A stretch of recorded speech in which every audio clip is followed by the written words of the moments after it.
ನಮ್ಮ ಉತ್ತರ ಕರ್ನಾಟಕದ ಹುಡುಗಿಯರು ಖೋಖೋ ಆಟದೊಳಗ ಗ್ರಾಮೀಣದೊಳಗ ಗತ್ತು ತೋರಿಸಿ ತಾಲೂಕು ಮಟ್ಟದೊಳಗ ತೋಳ ಏರಿಸಿ ಜಿಲ್ಲಾ ಮಟ್ಟದೊಳಗ ತೊಡೆ ತಟ್ಟಿ ರಾಜ್ಯ ಮಟ್ಟದಲ್ಲಿ ಧೂಳೆಬ್ಬಿಸಿ ಇವತ್ತ ನ್ಯಾಷನಲ್ ಆಡಾಕ ಮಹಾರಾಷ್ಟ್ರಕ್ಕೆ ಎಂಟ್ರಿ ಆಗ್ಯಾರ.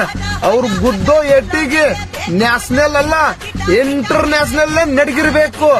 ಬಿಜಾಪುರ ಜಿಲ್ಲೆ ನಿಡಗುಂದಿ ತಾಲೂಕು ನಮ್ಮ ಬೇನಾಳ ಗ್ರಾಮದ ಯುವತಿಯರು ಕರ್ನಾಟಕದ ಜನರ ಆಶೀರ್ವಾದದಿಂದ ಗೆದ್ದು ಬಂದೇ ಬರ್ತಾರೆ. ಇದು ಹೆಣ್ಣು